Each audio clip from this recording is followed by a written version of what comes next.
హైదరాబాద్, బెంగళూరు లాంటి నగరాల్లోనే కాదు ఉత్తరాదిన మట్టి గణపతి, గోమయ ప్రతిమలకు డిమాండ్ పెరుగుతోంది.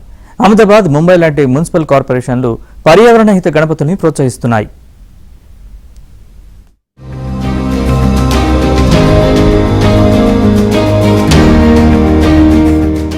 భాద్రపద మాసంలోని శుక్లపక్ష చతుర్థి నాడు వచ్చే వినాయక చవితి ఎంతో ప్రత్యేకమైనది. ఈ రోజున ప్రతి భక్తుడు తన ఇంట్లో వినాయక విగ్రహాన్ని ప్రతిష్ఠించి పూజాధికాలు నిర్వహించి భగవంతుడి ఆశీర్వాదం పొందుతారు. అయితే వినాయక విగ్రహం అనగానే ప్రస్తుతం మనకు మార్కెట్లో లభించే ప్లాస్టర్ ఆఫ్ ప్యారిస్ తో తయారు చేసిన విగ్రహాలే గుర్తుకొస్తాయి. పర్యావరణ స్పృహ పెరగడంతో ఇప్పుడు మట్టి గణపతులు, ఆవు పేడతో చేసే ప్రతిమలకు ప్రాధాన్యత పెరుగుతోంది.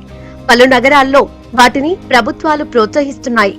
పురాణాల ప్రకారం గణేశుడు మట్టితో చేసిన విగ్రహం రూపంలోనే ఎక్కువగా మనకు కనిపిస్తాడు.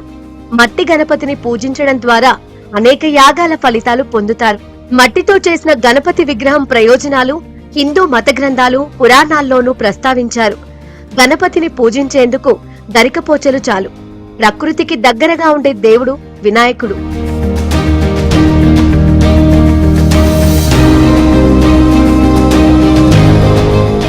మన దేశంలో ముంబై, హైదరాబాద్, అహ్మదాబాద్ లాంటి నగరాల్లో వినాయక చవితి ఘనంగా నిర్వహిస్తారు.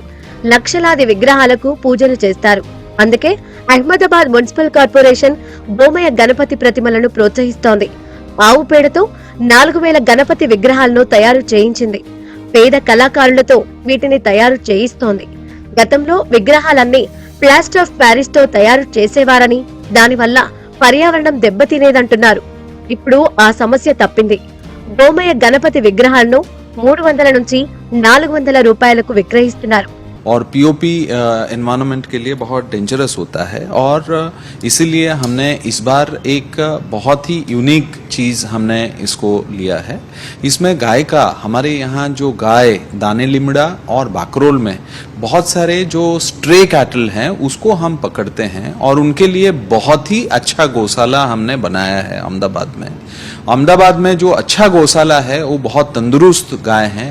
उनके जो छाण हैं, उनके जो गोबर है, उस गोबर से हमने मूर्ति, गणेश जी का मूर्ति बनाने का प्रयास किया है. लगभग 1.5 फीट का ये मूर्ति जो है बनाया गया है और बहुत ही ज़्यादा संख्या में, लगभग अभी 4000 से ज़्यादा संख्या में ये मूर्तियां बनाया गया है. ఇటు మహారాష్ట్ర అంతటా గణేష్ చతుర్థి కోసం విగ్రహాలను తయారు చేస్తున్నారు. ముంబైలో ఎకో పేపర్ తో వీటిని తయారు చేస్తున్నారు. చాలా లైట్ వెయిట్ తో తయారు చేసే ఈ గణపతి విగ్రహాలు నిమజ్జనం చేసిన వెంటనే కరిగిపోతాయి. ఈ పేపర్ గణపతి విగ్రహాలకు క్రేజ్ పెరిగింది. పేపర్ పల్ప్ తో వీటిని తయారు చేస్తున్నారు. ఇంట్లోనే వీటిని నిమజ్జనం చేసుకోవచ్చు కూడా.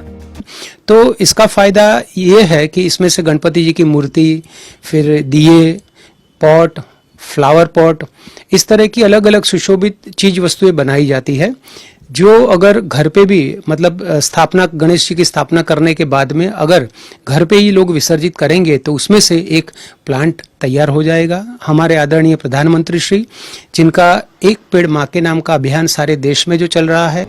ముంబైలో మట్టి గణపతులకు ఆదరణ ఏటికేడు పెరుగుతోంది. పేపర్ గణపతులతో పోలిస్తే వీటి బరువు ఎక్కువైనా నిమజ్జనం చేసినప్పుడు నీటిలో కలిసిపోతాయి. పర్యావరణానికి ఎలాంటి సమస్య ఉండదు. మట్టి గణపతి బరువు 20 కేజీలు ఉంటే అదే సైజు పేపర్ గణేష్ బరువు 2.5 కిలోలే ఉంటుంది. అంతేకాదు పేపర్ విగ్రహాలు బ్రేక్ అవ్వవు కూడా. फूटता नहीं है, ब्रेकेज के चांसेस ना के बराबर है. और थर्डली ये बहुत लाइट है और फिर से पानी में डिसॉल्व भी हो जाता है. थर्ड, इसका सबसे बड़ा फैक्टर जो है, जो हम लोग मटेरियल यूज करते हैं, it is calcium powder, paper pulp और अंदर फिर से पेपर की पेस्टिंग्स होती है. तो सबसे बड़ा फैक्टर इसका ये है कि पेपर जो हम लोग यूज कर रहे हैं वो पूरी तरह से रिकवर हो सकता है. हाँ, इन कंडीशन दैट आप आइदर आर्टिफिशियल पॉन्ड में उसका विसर्जन कीजिए या तो घर पर विसर्जन कीजिए. तो जो भी पेपर हम लोगों ने यूज किया है मूर्ति बनाने के लिए, वो आपका पूरा रिकवर हो सकता है और फिर से रिसाइकल हो सकता है. మట్టి పల్పుతో చేసిన గణపతులను ఎగుమతి చేస్తున్నారు కూడా. ముంబై నుంచి America, Canada, Dubai, Australia, Britain కు భారీగా ఎగుమతి చేస్తున్నారు. ట్రంప్ సుంకాలు వినాయకుడిని సైతం భయపెట్టే పరిస్థితి వచ్చిందంటూ కొందరు వ్యంగ్యాస్త్రాలు సంధిస్తున్నారు. ప్లాస్టర్ ఆఫ్ ప్యారిస్ విగ్రహాల తయారీకి ముంబై మున్సిపల్ కార్పొరేషన్ సమస్యలు సృష్టిస్తోంది. అందుకే ఇప్పుడు ఎక్కువగా మట్టి, పేపర్ గణపతులను తయారు చేస్తున్నారు. ఈ మార్పు మంచికే అంటున్నారు నిపుణులు.